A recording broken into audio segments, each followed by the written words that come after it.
ఉన్నారు? మన ఆరోగ్య బిందు ఛానల్ కి స్వాగతం. ఈ రోజు ఫ్రైడే స్పెషల్ గా ఏదైనా వెరైటీ చేద్దామనేసి ఈ కోకోనట్ రైస్ ఇంకా చికెన్ కర్రీ కాంబినేషన్ ట్రై చేశాను. నార్మల్ గా కోకోనట్ రైస్ అనేది అందరూ బాస్మతి రైస్ తో చేస్తారు, ఇంకా రైస్ తో చేసుకుంటారు. కాకపోతే ఇలా మిల్లెట్స్ తో చేసి చూడండి, మీకు హెల్త్ కూడా అలాగే టేస్ట్ కూడా ఉంటుంది. టేస్ట్ అయితే అసలు చెప్పలేమండి, అంత బాగా కుదిరింది టేస్ట్ అయితే. ఫస్ట్ నాకు అనుమానం ఉండేది చేసేటప్పుడు ఎలా వస్తుందో ఏమో, మిల్లెట్స్ చేస్తున్నాం కదా అనేసి. కాకపోతే టేస్ట్ కమ్మని కోకోనట్ రైస్ కి స్పైసీ చికెన్ కర్రీ కలుపుకొని తింటుంటే ఆహా, టేస్ట్ చాలా బాగుండిందండి.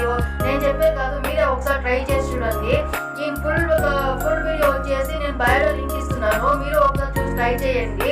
అసలు ఆ ప్లేట్ చూస్తున్నా ఎంత టెంప్టింగ్ గా ఉందో, ఇప్పుడు చూస్తుంటే కూడా నాకు నోట్లో నీళ్ళు ఉంటుంది. మీరు ఒకసారి ఫుల్ వీడియో చూసి ఒకసారి ఈ రెసిపీ ట్రై చేయండి.